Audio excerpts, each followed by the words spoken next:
Hi all, welcome back to our channel smart Soni Shiva. ఈ రోజు మన వీడియోలో ఒక హెల్తీ స్నాక్ రెసిపీని చూపించబోతున్నాను. అప్పటికప్పుడు చేసుకొని హ్యాపీగా ఎంజాయ్ చేయొచ్చు. రాగితో బూరెలండి, రాగి బూరెలు అనమాట. చాలా చాలా బాగుంటాయి. Perfect snack recipe. పిల్లలైనా పెద్దలైనా చాలా ఇష్టంగా తింటారు. మీకు వీడియోలో చూస్తుంటే అర్థమవుతుంది కదా ఎంత చక్కగా పొంగి ఫ్లఫీగా వచ్చాయో. నేను చెప్పే ప్రాసెస్లో ఒకసారి ట్రై చేయండి. ఇవి హెల్తీ కాబట్టి ఎవరైనా తినొచ్చు. వీడియోని స్కిప్ చేయకుండా లాస్ట్ వరకు చూసేయండి. మన ఛానల్ ఫస్ట్ టైం చూస్తుంటే సబ్స్క్రైబ్ చేయండి. ముందుగా ఈ రాగి బూరెల కోసం ఇలా ఒక హాఫ్ చెక్క ఎండు కొబ్బరిని తీసుకోవాలి. అలాగే 2 ఇలాచీని తీసుకోవాలి. ఈ ఎండు కొబ్బరిని చిన్న చిన్న ముక్కలుగా కట్ చేసేసుకోవాలి. మీరు ఇక్కడ ఎండు కొబ్బరి ప్లేస్లో పచ్చి కొబ్బరి అయినా యూజ్ చేసుకోవచ్చు. పచ్చి కొబ్బరి అయితే ఎక్కువ రోజులు నిల్వ ఉండవు అనమాట రాగి పిండి బూరెలు. సో ఇలా కట్ చేసేసుకున్న తర్వాత వీటిని ఇప్పుడు ఒక మిక్సీ జార్ తీసేసుకొని మిక్సీ జార్లో వేసేసుకోవాలి. మిక్సీ జార్లో వేసేసుకున్న తర్వాత మెత్తగా మిక్సీ పట్టేసుకోవాలి. పొలికి ఏమీ లేకుండా చక్కగా ఇలా నేను వీడియోలో చూపిస్తున్న విధంగా ఇలా మెత్తగా మిక్సీ పట్టేసుకొని పక్కన పెట్టేసుకోవాలి. ఇప్పుడు ఒక మిక్సింగ్ బౌల్ తీసుకొని అందులోకి 1 కప్పు రాగి పిండి వేసుకోవాలి. రాగి పిండిని జల్లించుకొని నేను ఆల్రెడీ జల్లించుకొని పిండినే యూజ్ చేస్తున్నాను. సో ఇప్పుడు 1 కప్పు గోధుమ పిండి కూడా వేసుకోండి.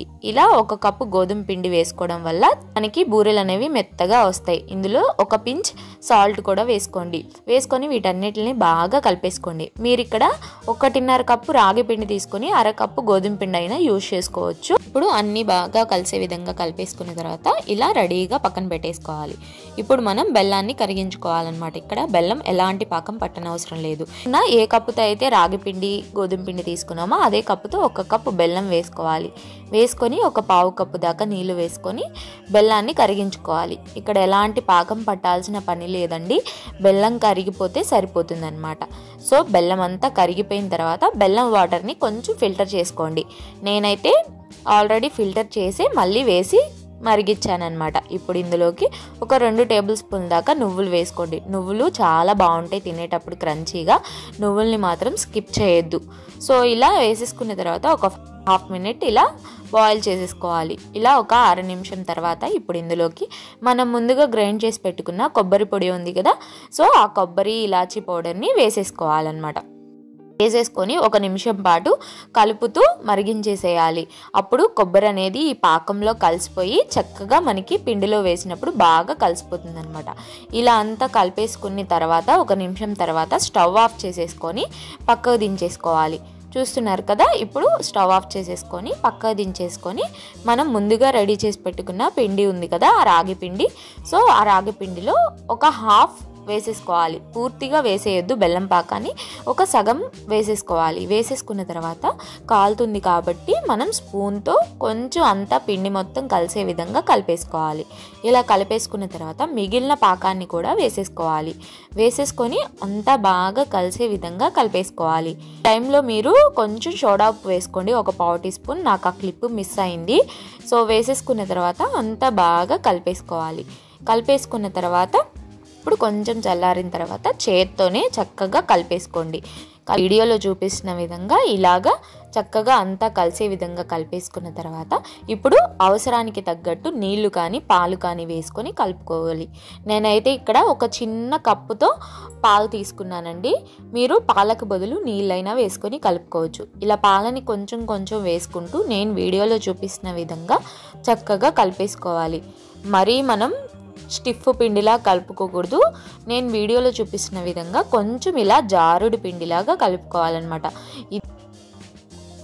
టైం గడిచే కొద్దీ రాగి పిండి అనేది బాగా గట్టిగా అవుతూ ఉంటుంది. సో మనం ముందే గట్టిగా కలిపేసుకుంటే మనం బూరెలు తయారు చేసేటప్పుడు క్రాక్స్ వచ్చేసి పగిలిపోతాయి అన్నమాట, విడిపోతాయి అన్నమాట బూరెలు అనేవి.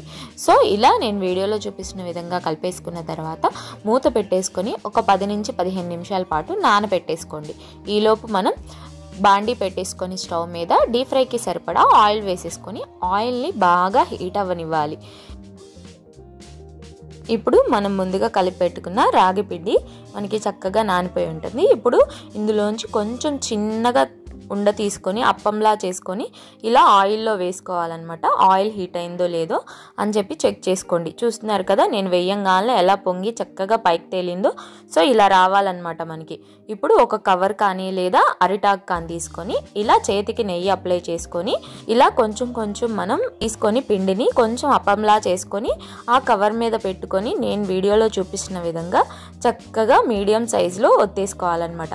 మరీ ఎక్కువగా మందంగా కాకుండా మరీ పల్చగా కాకుండా ఇలా నేను వీడియోలో చూపించిన విధంగా మీడియం సైజ్ థిక్నెస్తో ఒత్తేసుకోవాలి. ఇలా నేను వీడియోలో చూపించిన విధంగా ఈ మందాన ఇలా చేసేసుకున్న తర్వాత ఇప్పుడు దీన్ని ముందుగా మనం హీట్ చేసుకున్న ఆయిల్లో వేసేసుకోవాలి. వేసేసుకొని మీడియం ఫ్లేమ్లో పెట్టుకొని ఫ్రై చేసేసుకోవాలి. మీరు ఈ రాగి బూర మీద ఆయిల్ పోస్తూ అయినా డిప్ చేస్తూ అయినా ఫ్రై చేసుకోవచ్చు, లేదా అలాగే వదిలేసినా. చూస్తున్నారు కదా చక్కగా ఎలా పొంగుతుందో.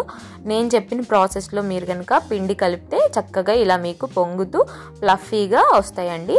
సో ఇలా మీడియం ఫ్లేమ్లో మనకి చక్కగా వేగిపోయిందాకా ఫ్రై చేసుకోవాలి. చూస్తున్నారు కదా, ఇలా ఫ్రై అయిందాకా ఫ్రై చేసుకోవాలి. మనం ఇక్కడ రాగిపిండి యూజ్ చేసాం కాబట్టి కలర్ అనేది అలాగే ఉంటుందండి, అది మాడిపోయినట్టయితే కాదు. సో ఇలా తీసేసుకున్న దాన్ని ప్లేట్లో వేసేసుకోవాలి. ఇలాగే ఒకదాని తర్వాత ఒకటి వేసుకుంటూ చేసేసుకోవాలి. మీరు ముందైనా చేసి పెట్టుకొని ఒకదాని తర్వాత ఒకటి వేసుకోవచ్చు, లేదా ఇలా ఒకటి వేసిన తర్వాత ఇంకొకటి వేసుకొని నేను వీడియోలో చూపిస్తున్న విధంగా ఇలా అయినా ఫ్రై చేసుకోవచ్చు అన్నమాట. ఇలాగే అన్నిటిని కూడా చక్కగా ఫ్రై చేసేసుకొని ప్లేట్లో వేసేసుకొని సర్వ్ చేసుకోవడమే. అంతేనండి, చాలా ఈజీగా చాలా క్విక్గా చేసేసుకున్నాం కదా. ఒక పక్క నేను చేస్తుంటే మా ఇంట్లో వాళ్ళు ఒక పక్క మొత్తాన్ని ఖాళీ చేసేసారనమాట. సో చూపిస్తాను చూడండి. చూస్తున్నారు కదా లోపల ఎంత ఫ్లఫీగా చక్కగా ఎలా పొంగి వచ్చిందో. సో చాలా చాలా టేస్టీగా ఉంటుంది. ఒక పక్క చేస్తూ ఉంటే మీ ఇంట్లో వాళ్ళు తింటూ ఉంటారు, అంత టేస్టీగా ఉంటాయి. తప్పకుండా ట్రై చేయండి. మీరు కూడా ట్రై చేశాక మీకు ఎలా వచ్చాయో మీ ఫీడ్బ్యాక్ని నాతో షేర్ చేసుకోవడం మర్చిపోవద్దు. వీడియో నచ్చితే లైక్ చేయండి, మీ ఫ్రెండ్స్ అండ్ ఫ్యామిలీ రిలేటివ్స్కి షేర్ చేయండి. ఇంకా ఇలాంటి ఎన్నో హెల్దీ అండ్ క్విక్ రెసిపీస్ కోసం స్మార్ట్ సోనీ శివ ఛానల్ని సబ్స్క్రైబ్ చేయండి. ఈ వీడియో అయితే మరొక మంచి వీడియోతో మళ్ళీ మీ ముందుకు వచ్చేస్తాను. అంతవరకు సెలవు. Bye all.